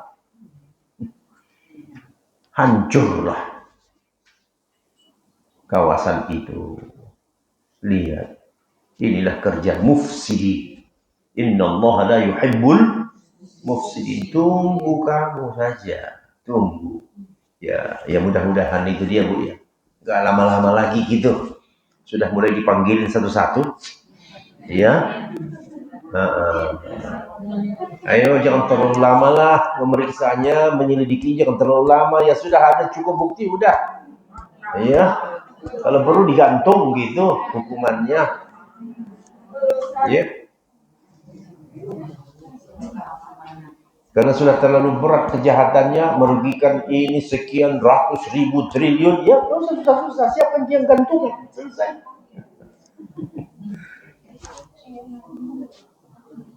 Innallaha la yuhibbul mufsidin. Allah tidak menyukai kaum perusak. Jadi kalau kita hidup di tengah kaum perusak, Kita pun ikut-ikutan jadi merusak perlahan-lahan, betul kan? Karena sudah melihat kerusakan itu di mana-mana. Ya. Alam dirusak, bumi, tanah, air, udara. Itu kerusakan fisik. Bagaimana dengan kerusakan yang tidak fisik, yang tak kelihatan, yang rusak apa? Mentalnya. Ini tidak kalah serakah. Itulah kaum perusak itu. Ya, 2-3 kali lipat, 4 kali lipat pun dinaikkan gajinya, takkan berhenti dari yang mencolong duit itu. Ya. Oh, ini harus dinaikkan gajinya supaya mereka ini tidak mikir-mikir, tidak gampang tergoda.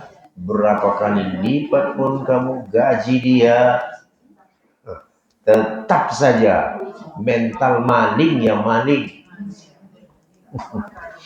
Jadi mental yang sudah rusak, mental kalau sudah rusak susah mengobatinya.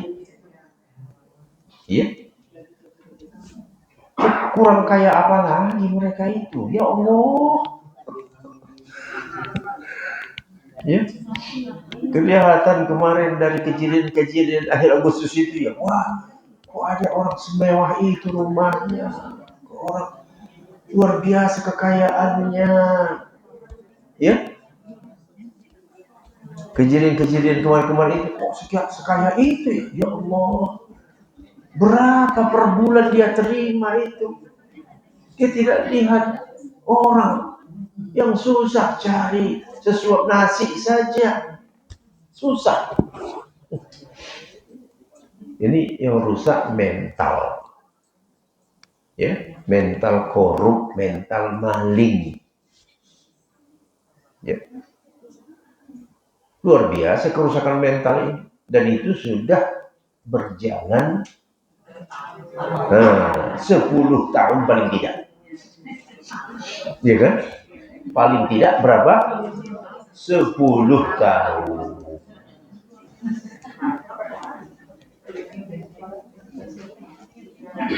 Orang sudah terbiasa 10 tahun merusak, susah untuk berubah. Waktu yang sudah lama. Jadi yang busuk tercium wangi. Padahal busuk. Ini busuk loh. Enggak. Sudah terbiasa. Lihat. Seperti ini Ibu. Ya. Orang masuk ke WC yang jorok. Lama di situ. Bagaimana tadi? Bagaimana kamu kok bisa lama situ? Enggak, biasa aja. Padahal orang mendengar membayangkan, gak berani ya, dekat gak berani. Kamu gimana tadi? Ya biasa aja. Main HP lagi dalam. Kenapa? Sudah terbiasa dengan kerusakan. Jadi sudah biasa. Na'udzubillah min dzalik. Mudah-mudahan kita tidak ikut-ikutan ya. Jadi kalau kerusakan itu sudah sampai pada puncaknya, nanti cara berpikir aneh. Orang yang ingin memperbaiki, dianggap ini orang aneh. Ini ancaman nih. Datang seorang yang mau berpikir lurus. Iya. Wah, dimusuhi, kalau perlu anak keluarganya disantet. Ini merusak, nanti ini terbongkar, nanti segala-galanya ini kita kalau ini bertahan ini orang terus bisa bahaya ini. Ya. Kalau perlu bagaimana supaya mengakhiri ini orang? Ya itu sudah biasa, Bu. Racun-meracun itu sudah kebiasaan mereka. Kira-kira dianggap tidak bisa diingatkan, tidak bisa diperingati, selesaikan aja tuh. Ya. mendengarlah kita, ya, ada yang mati mendadak, gitu ya. Loh, sebelumnya kan sehat-sehat saja, sebelum keluar kota dia sehat-sehat saja, pulang dari luar kota langsung rumah sakit, ya, 3-4 hari mereka akan meninggal. Gimana itu? Nah, bunuh membunuh itu sudah biasa bagi mereka, ya. Jadi kalau ada orang-orang yang ibu lihat hidupnya pandangannya lurus, tiba-tiba meninggal, wajib kita curiga ada apa. Karena orang-orang yang ingin lurus ini tidak akan disenangi, karena dianggap sebagai apa? Ya, musuh penghalang. Jadi harus dihabisi. Ya, tidak bisa dengan cara yang kasar, dengan cara yang halus. Kalau perlu mensadar. Begitu.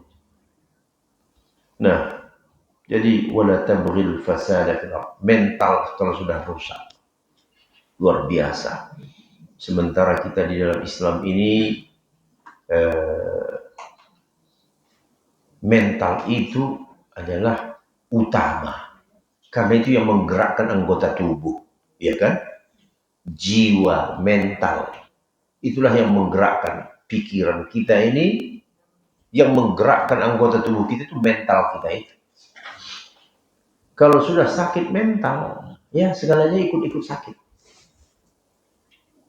Makanya ajaran agama banyak arahnya ke pembinaan mental, jujur, amanah. Nah, itu semuanya kan yang jadi sasaran adalah mental. Jadi agama kita pembinaan mentalnya itu surplus, ya, segala segi dibina. Husnuzan, dirimu itu bersihkan dari pikiran kotor dan sebagainya, ya. Kemudian itu dia tadi, keharusan kamu berbuat baik. Nah, karena kalau sudah pikiran buruk, sakit mental, udah semuanya ikut sakit. Jadi kita ulang, wala tabghil fasada fil ardh innallaha la yuhibbul mufsidin.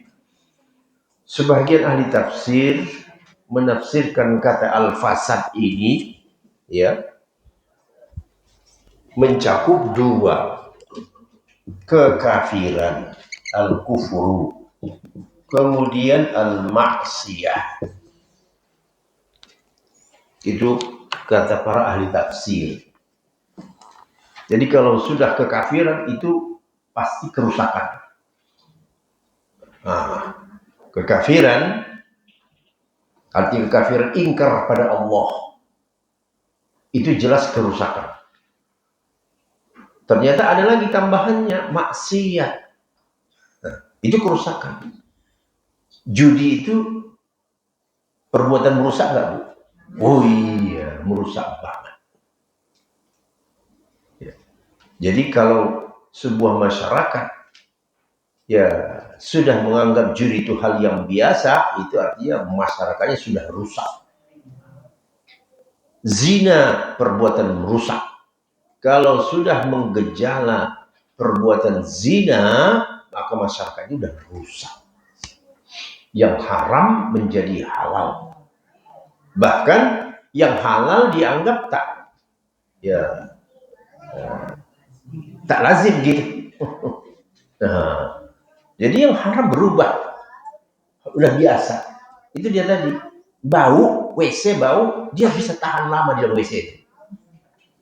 Karena tidak ada bedanya lagi antara bau kotoran dengan bau nasi goreng.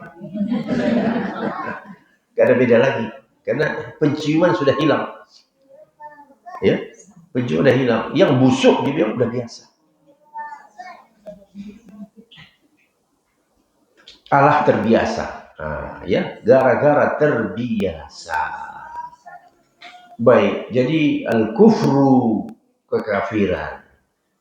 Nah, kekafiran dalam berbagai bentuknya, mengingkari Allah, ya, faham-faham yang mengajarkan kekafiran, itu dianggap biasa saja. Padahal sesungguhnya itu adalah merusak.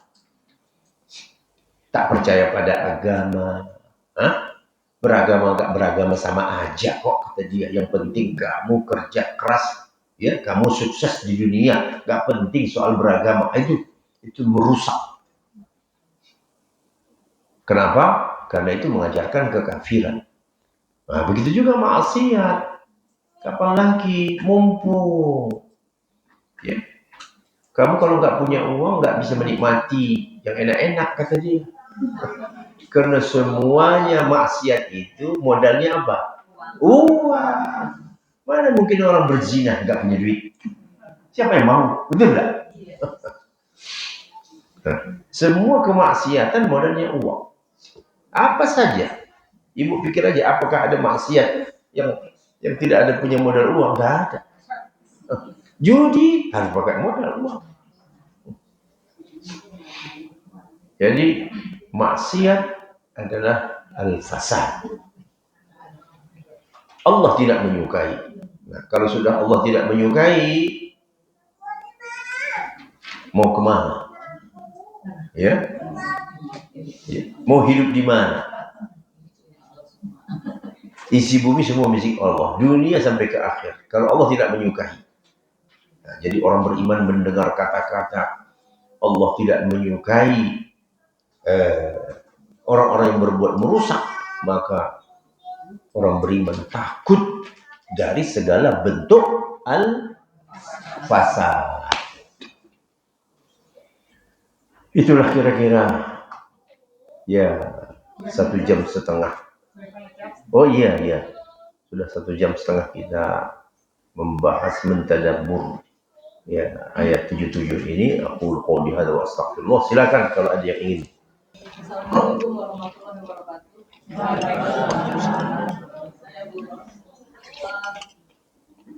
Materi ini sangat-sangat menarik sekali karena memang satu ayat sudah mencakup berbagai macam lingkungan di dunia ini. Nah, dalam kondisi sekarang kita di Indonesia saja, Ustaz. Indonesia itu sudah hancur-hancuran itu. Kita kadang sebagai orang tua merasa, aduh generasi muda saya ini nanti gimana nantinya? Ya, tentang kerusakan tadi. Kerusakan itu sudah mulai kadang dari tokoh-tokoh juga, Ustaz. Iya, Para ulama kadang mencontohkan hal-hal yang tidak atau menyimpang dari Al-Quran tadi. Nah, itu mereka kadang ada yang mimpi dan sebagainya gitu.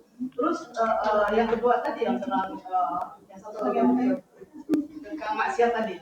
Maksiat itu sudah ya Allah, alhamdulillah memang kadang saya kalau pulang malam itu dari Jakarta kan masuk Wanita atau masuk Prima itu dipikir-pikir tuh anak-anak muda dengan mohon maaf banyak sekali KPKP sekarang kembali. Saya tidak tidak bukan tidak mendukung, tapi kemaksiatan itu kelihatannya udah hal wajar, Ustaz.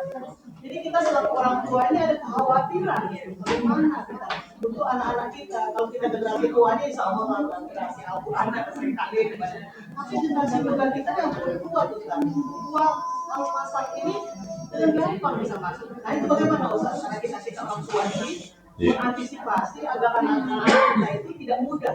Tidak mudah melakukan hal. Betul. Jadi kita harus kita harus bertarung.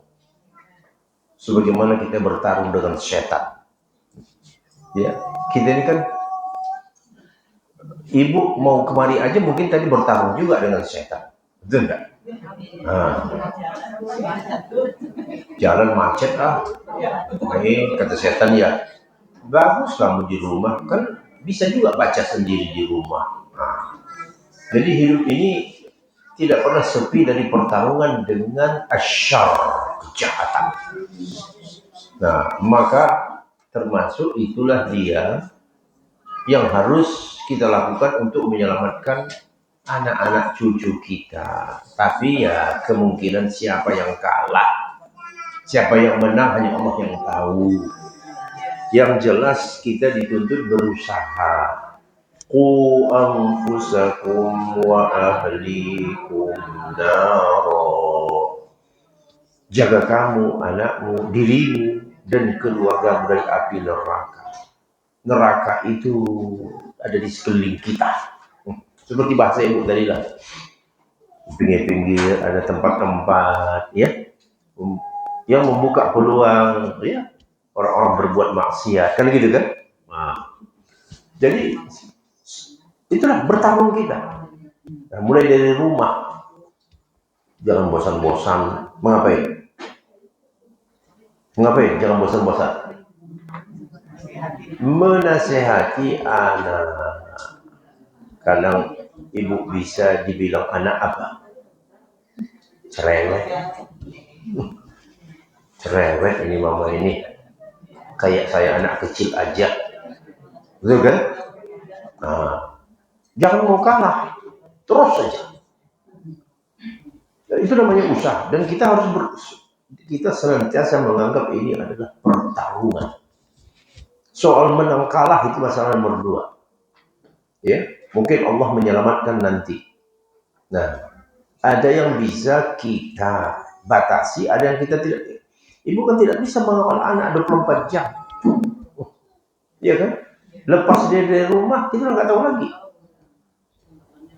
Iya, siapa temannya. Nah, jadi sewaktu ada dia di depan kita, terus saja.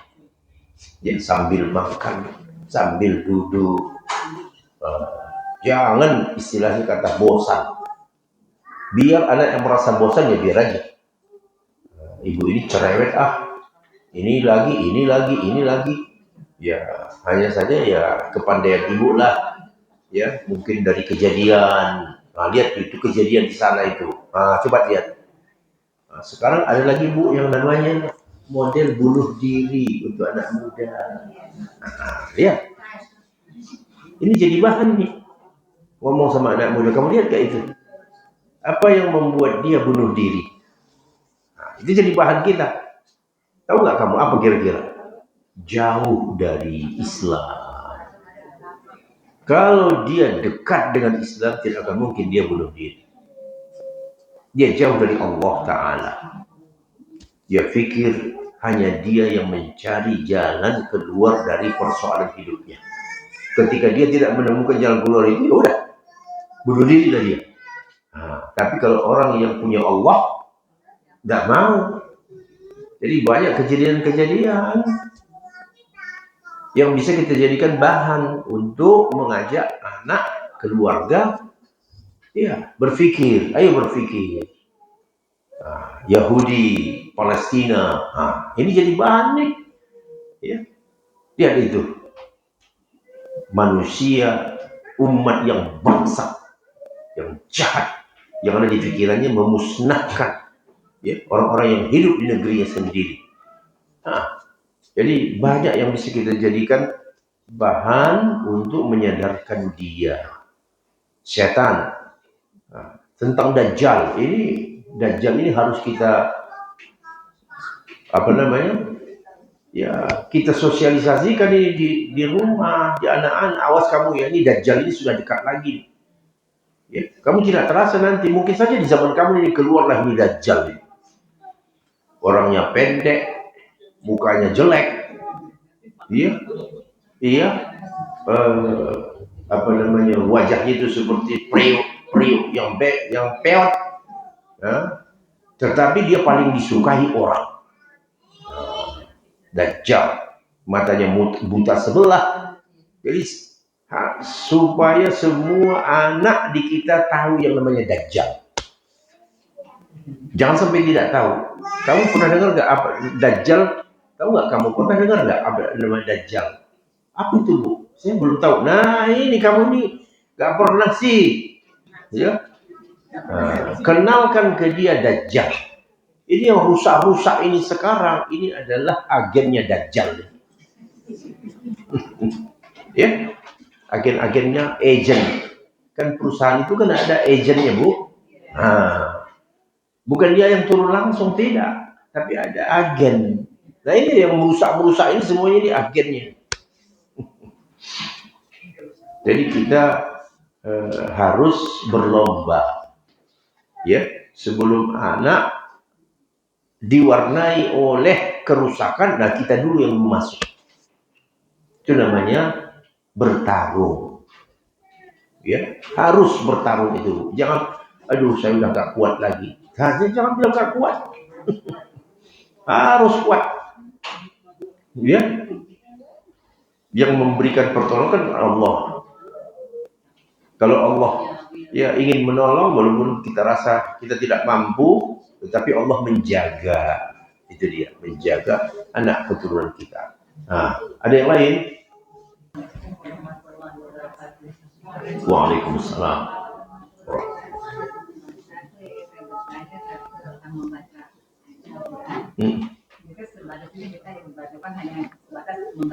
Iya. Maaf. Iya. Bagaimana pahalanya? Iya, iya. Kedua, itu menggapai tujuannya Allah, kita banyak berdoa dan amal soleh itu saja.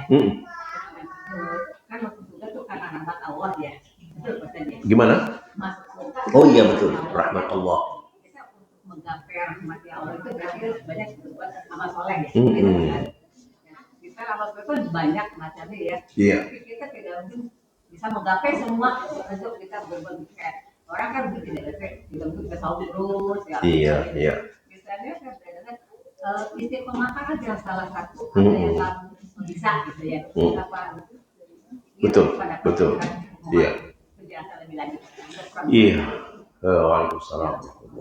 Iya, jadi apa yang Ibu sebutkan itu yang pertama, orang tidak masuk surga tanpa rahmat Allah. Iya.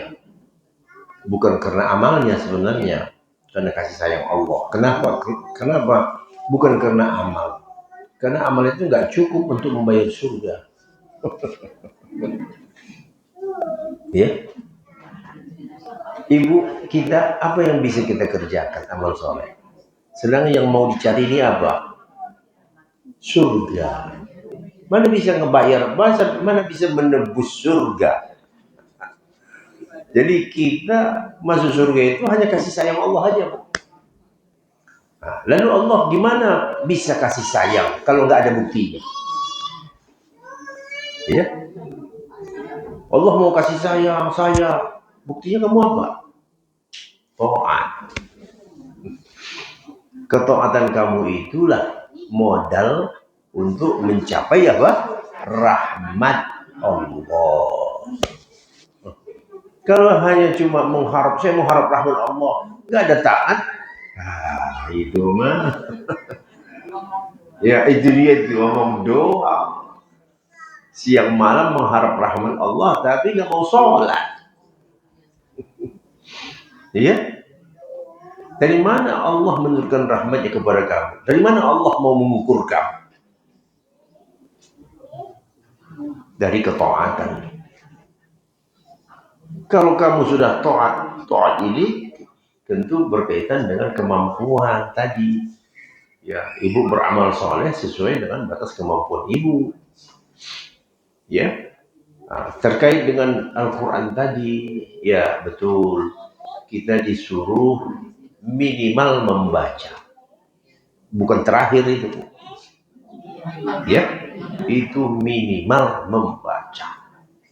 Setelah membaca harus belajar apa maknanya. Ayat ini tadi kalau kita tidak jelaskan, ibu kan nggak tahu, cuma ibu baca aja ini. Paling baca terjemahan. Oh, carilah apa yang Allah anugerahkan kepada kamu, kebahagiaan negeri akhirat. Jangan kamu lupakan bagianmu di dunia. Berbuat baiklah kepada Allah, berbuatlah kepada siapapun sebagaimana Allah berbuat baik kepadamu. Dan jangan engkau menginginkan kerusakan di bumi supaya Allah tidak menyukai kerusakan. Oh iya sih, saya ngerti. Sebatas mengerti. Jadi ngerti bahasa.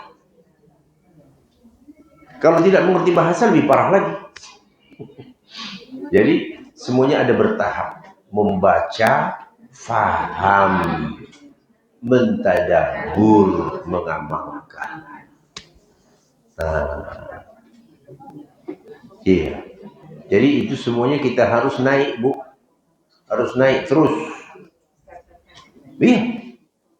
Nah, mungkin tidak semua bisa ibu paham kan? Iya, betul. Bukan bahasa kita. Tetapi ada tahapannya. Ya. Umur saya sekian, berapa ayat yang saya paham? Ya. Tapi masih syukur, ibu sudah baca, sekarang sedang proses mau memahami. Bagaimana caranya? Menghadiri majelis-majelis begini.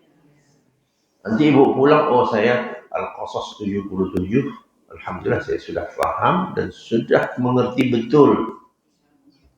Nah, tinggal apa? Mengamalkan. Begitu. Sedangkan kebanyakan kita ini yang baca saja sedikit. Yang baca aja, Bu, sedikit. Tapi baca WA, semua isi WA itu dibaca. Sedangkan ayat Quran sedikit. Inilah zamannya, zaman Dajjal mau keluar, Bu. Dajjal mau keluar ya begitu. Gairah orang untuk beragama melemah. Tetapi kalau urusan dunia, wah rasanya kalau kita nggak tahu, wah menyesal banget gitu ya. Ya. Untuk urusan dunia luar biasa. Oh ini ada serum itu, serum ini. Ya. Yang 65 bisa seperti 45. Ada serumnya. Biar bagaimanapun hukum Allah tak bisa ditolak. Kalau sudah tua tetap hewan. Cuman kadang-kadang gini, apa ya? Iman kita tuh lagi naik. Iya memang naik turun. Iya. Nah iya betul, beda lagi. Benar. Dan untuk mengajak ibu-ibunya kasus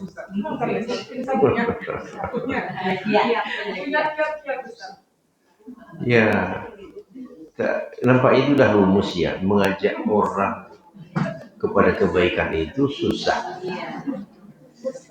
Coba saya kasih contoh, Bu, ya, sebuah kawasan di perempatan, di kira-kira di simpang aja, sore-sore pasang aja keyboard di pinggir jalan. Ya, sebelum maghrib orang sudah datang itu di situ. Mulai parkir 1 motor, 2, 3 motor sebelum maghrib sudah. Apalagi kalau saya bunyikan teng. Hah? Datang pedagang ini, pedagang. Coba ibu aja orang ngaji. Diumumkan, diingatkan. Ya, aduh maaf, saya bukan ini belum bisa datang. Oh maaf, lagi ini, lagi itu. Memang sudah begitu, nggak usah heran. Ya, orang membuat joget sih di situ nggak pakai undangan. Mana bro menyebar undangan ini nanti ada joget nanti di sini, nggak ada pakai undangan, pasang aja di situ. Ya. Taruh pentas kecil, taruh situ keyboard, udah datang sendiri tuh. Jadi untuk keburukan itu setannya hebat. Jadi ya apa namanya ya, marketingnya setan itu hebat. Tapi kalau untuk ke surga susah. Jadi ibaratnya kalau ke surga itu jalannya mendaki ngos-ngosan. Tapi kalau ke neraka itu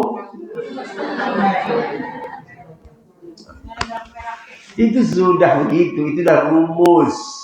Gak usah heran. Ya, gak usah heran. Dan itulah ujian. Yang lulus sukses. Ya. Nah, alhamdulillah ini ada tempat tersedia ya warisan almarhum ya Ustaz Munzir rahimahullah rahmatan wasi'ah ya. Mari semarakkan kajian-kajian ini, masya Allah ya, ini udah lumayan, ini udah penuh saya melihat ini ya. Ajak terus saling mengingatkan jadwal kajian ya, berkumpul saja sesama mukmin itu Bu, itu membawa kepada keimanan. Ijlis bina nu'min sa'ah, pernah dengar? Ayo ijlis bina, ayo sama-sama ijlis bina nu'min sa'ah. Saya ulang, ijlis bina nu'min sa'ah. Mari duduk bersama kami sesaat untuk menumbuhkan keimanan. Ya, mari duduk bersama kami sejenak untuk menumbuhkan keimanan. Nah, itu dia tadi, kalau di sini ibu tidak terasa iman ibu itu naik. Nah, keluar dari pintu,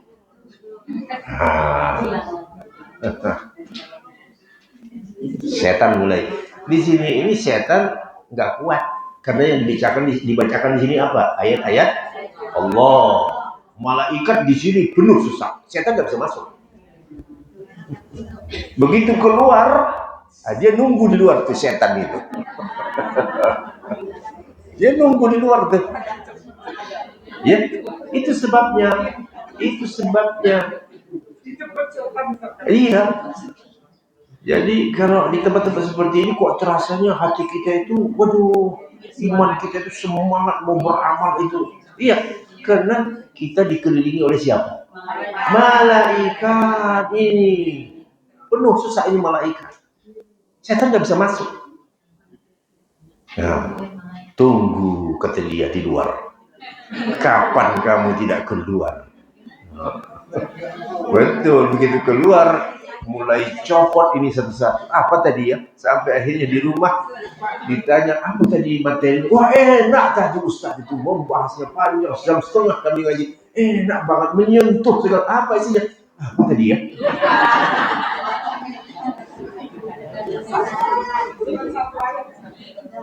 Iya.